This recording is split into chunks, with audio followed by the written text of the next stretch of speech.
नमस्कार मंडळी, तुमची कोल्हापूरकर सखीमध्ये तुमचं स्वागत आहे। आज मी जेवणामध्ये काय काय बनवलं आहे हे तुम्हाला मी दाखवणार आहे। तर सर्वप्रथम छोल्यांची उसळ। छोले मी रात्रीच भिजत घातले होते, ते मी 2 पाण्यातून धुवून कुकरला त्याची शिट्टी काढून 4 शिट्ट्या करून घेणार आहे, म्हणजे शिजवून घेणार आहे।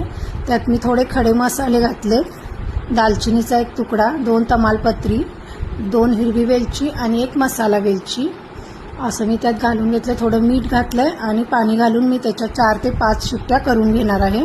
त्याचबरोबर मी वरणासाठी सुद्धा दुसरीकडे कुकर लावलेला आहे। छोल्यासाठी मी बारीक कांदा चिरून घेणार आहे, बघू शकता तुम्ही। चॉपरमध्ये मी तो चिरून घेणार आहे आणि मिक्सरमध्ये मी टोमॅटोची प्युरी करून घेणार आहे। 2 टोमॅटो घेतलेले आहेत मी, मीडियम आकाराचे। छोल्यांची उसळ माझ्या मिस्टरांना अजिबात आवडत नाही, पण मुलांना आवडते म्हणून मी ती आज करणार आहे। कांदा बारीक चिरून घेतलाय, बघू शकता केवढा बारीक केलेला आहे। टोमॅटोमध्ये मी थोडंसं 2 चमचे दही घालणार आहे आणि त्याची प्युरी करून घेणार आहे मिक्सरला।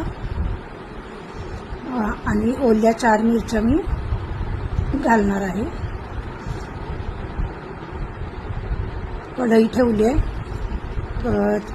कडधान्य असलं की थोडं तेल जरासं जास्त लागतं, तेल जास्त असलं की जराशी भाजी चांगली लागते। बघू शकता छोले चांगले शिजलेले आहेत।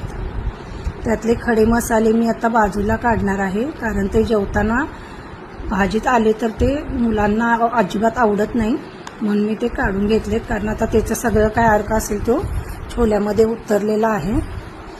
तेल घातलंय, त्यात थोडे जिरे घातलेत, कांदा घातलाय, कांदा गुलाबी रंगाचा होईस्तोपर्यंत परतणार आहे। ओली मिरची घातली आणि मी घरी तयार केलेली आलं लसूणची पेस्ट जी आहे, जी तुम्ही बघितला असाल व्हिडिओ, मी त्याचा तुम्हाला शेअर केलेला आहे, ती मी 1 चमचाभर घालणार आहे। आलं लसूणची पेस्ट मी घरी तयार केलेली आहे, त्याची लिंक जर तुम्हाला हवी असेल तर तुम्ही डिस्क्रिप्शन बॉक्समध्ये जाऊन बघू शकता। टोमॅटोची प्युरी घातली आहे, थोडंसं मीठ घातलं कारण पटकन ते शिजावं म्हणून। तेल सुटूस्तोपर्यंत आपल्याला ते परतून घ्यायचं आहे। थोडा वेळ झाकून मी शिजायला ठेवलेला आहे, बघू शकता तुम्ही तेल सुटलंय।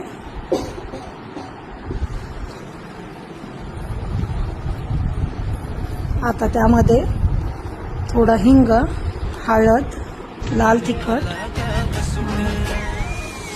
धना पावडर, जिरा पावडर आणि घरगुती काळा मसाला म्हणजे चटणी आणि थोडा किचन किंग मसाला घातलेला आहे। मसाले थोडे शिजू द्यायचे।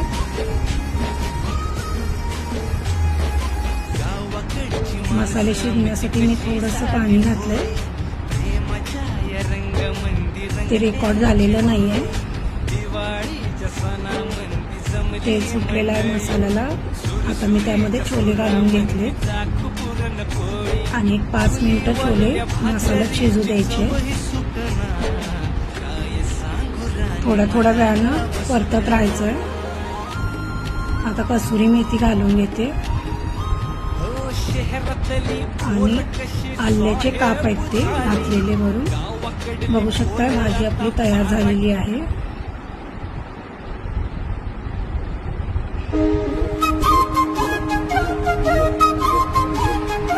आणि हे आपलं जेवणाचं ताट तुझी तो गेला म्हणजे